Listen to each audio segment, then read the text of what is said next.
forjamento da vida cristã em exercer a missão de Deus, ele não se dá por simples atitude de caráter religioso ou moral, mas pela aplicabilidade das verdades do senhorio de Jesus Cristo sobre toda a dimensão da vida. Quando a igreja entende a sua missão à luz do reino de Deus, os seus membros são liberados para servir. Conforme o entendimento de René Padilha, a missão da igreja é uma extensão da missão de Jesus. Contudo, segundo o entendimento de Padilha, a missão da igreja está na sua existência, que determina a sua natureza e o seu propósito. Os autores mais destacados dentro da missão integral acreditam que uma das principais características da missão da igreja ao longo dos seus 2000 anos de existência foi o serviço ao próximo. Ou seja, o serviço cristão sempre foi o distintivo daqueles que faziam parte do reino de Deus. A teologia da missão integral, ela não é uma teologia com a pretensão de abarcar todos os temas de um sistema teológico completo. Ela é, na verdade, uma aproximação à fé cristã que tenta relacionar a revelação do Deus Trino com a totalidade da criação e com todo o aspecto da vida humana, e tem como propósito a obediência da fé para a glória de Deus. A teologia da missão integral é também uma teologia da praxis. Afinal, ela procura perceber o problema e propor uma solução. Porque não mexer nos princípios básicos é uma teologia ortodoxa, ou seja, é principalmente uma prática, uma atitude em relação à ação da igreja no mundo. Como a bibliologia, ela é vista como a palavra de Deus. E segundo Padilha, a teologia da missão da igreja entende-se a partir da evangelização como um meio para inserir as pessoas na comunidade de seguidores de Jesus Cristo, comprometidos com a missão de transformar de acordo com o propósito de Deus para a vida humana. Com o objetivo de conhecer o pensamento antropológico da missão integral, para compreender a sua soteriologia, é preciso entender a condição humana pelos olhos da missão integral.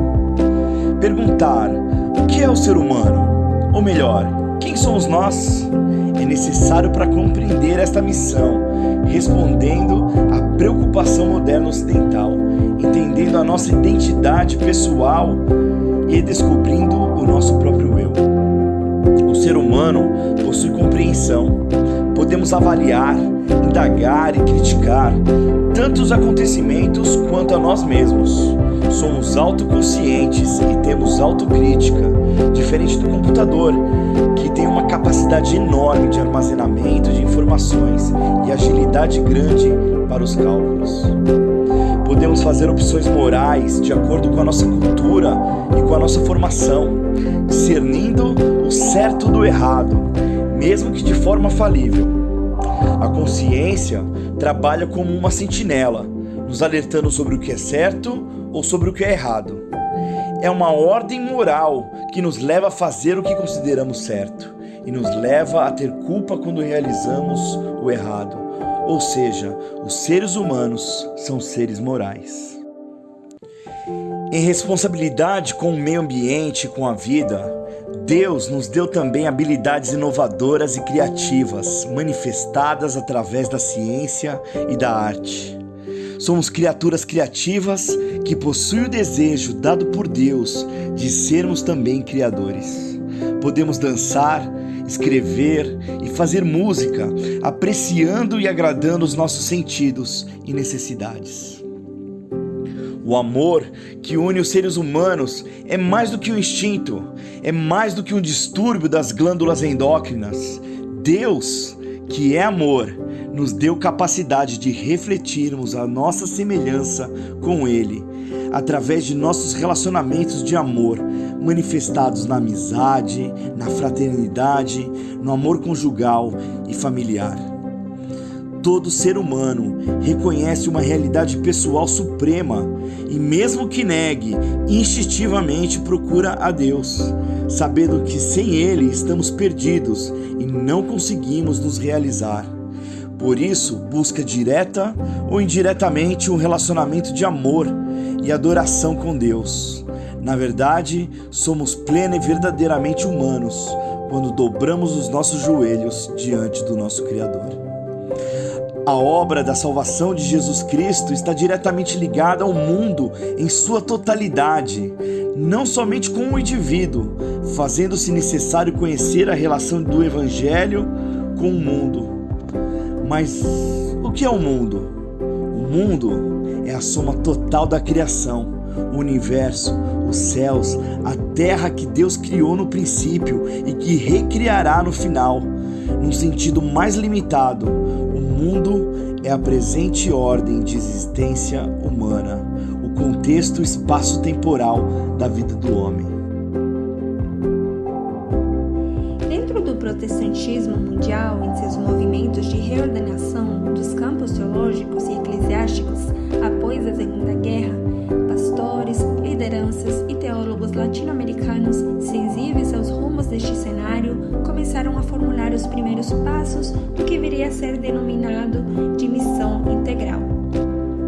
Divisores de águas entre ecumênicos, fundamentalistas, conservadores e evangélicos se deram a partir de eventos que demarcaram as diferenças, como o surgimento do Conselho Mundial de Igrejas em 1948 e do Concílio Internacional das Igrejas Cristãs em 1948. Em 1966, realizou-se o Congresso Mundial de Evangelização em Berlim, promovido pela revista Christianity Today, em comemoração aos 10 anos da Associação Billy Graham, reunindo a parcela conservadora que iria mais adiante organizar em 1974 em Lausanne o Congresso Mundial de Evangelização, cujo pacto tem sido tomado como referência para a missão. O protestantismo ecumênico na América Latina organizou as Conferências Ecumênicas Latino-Americanas, que, juntamente com a Igreja e sociedade na América Latina, fomentaram movimentos e organismos atuantes na sociedade.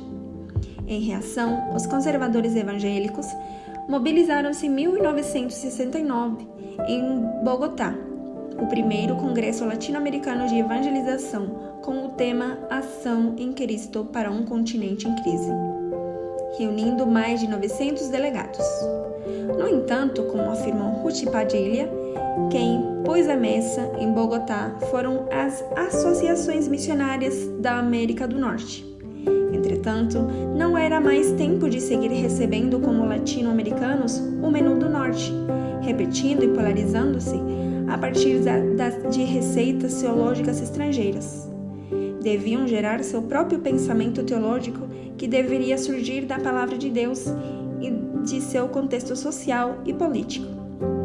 25 líderes, pastores, missionários e protestantes do seminário de 9 denominações se reuniram um ano depois, em Cochabamba, organizado pela Fraternidade Teológica Latino-Americana, com Samuel Escobar, Pedro Sevage, Emílio Antônio Nunes, Ricardo Sturz e René Padilha, que formaram sua primeira liderança.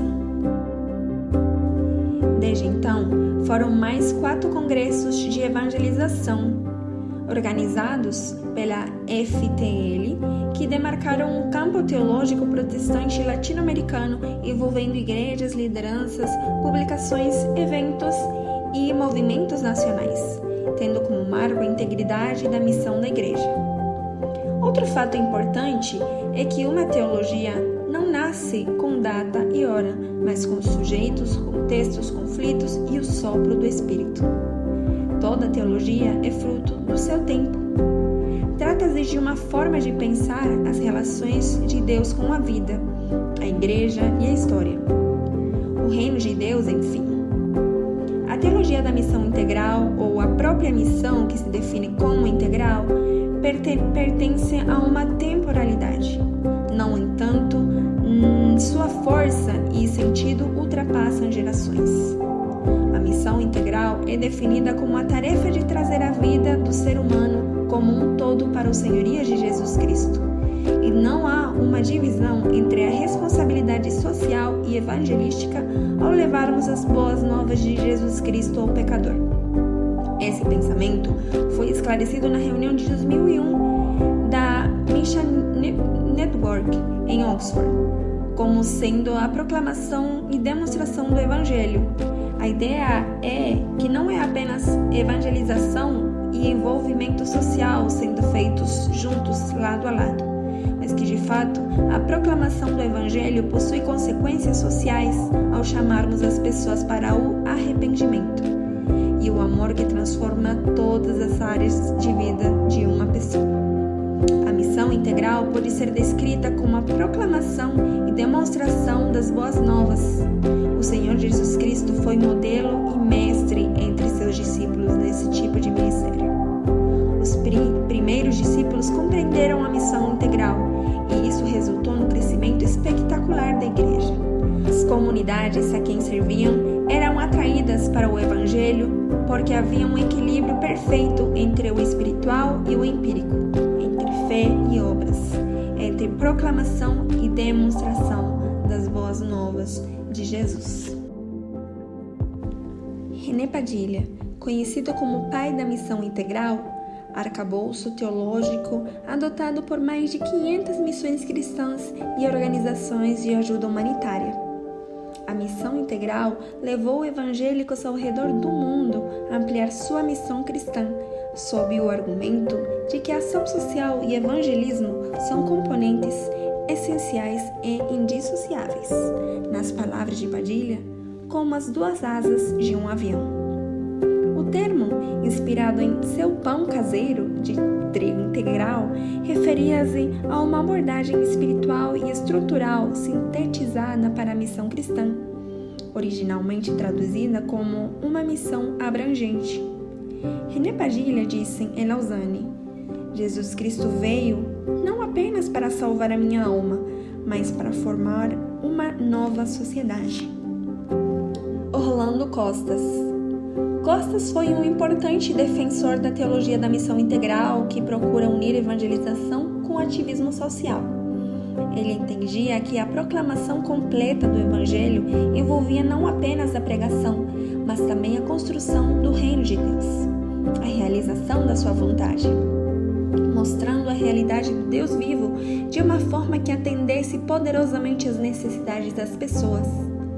Desse modo, a proclamação das boas novas estaria diretamente ligada à realização de boas obras, o que incluiria tudo o que traria salvação de um modo integral para a vida das pessoas. Justo L. Gonzalez. Justo Gonzalez é um historiador, teólogo, prolífico autor e teólogo metodista cubano-americano. Gonzalez tem sido um contribuinte influente no desenvolvimento da teologia latino-americana, considerado também um dos principais nomes relacionados à teologia da missão integral. Robinson Cavalcante. Um brasileiro, pastor anglicano, advogado e professor, foi participante de um sem número de movimentos em defesa da justiça social, como também da teologia da missão integral da Igreja. Outros teólogos brasileiros que formaram parte dos teólogos defensores da missão integral são Ricardo Gondim, Ariovaldo Ramos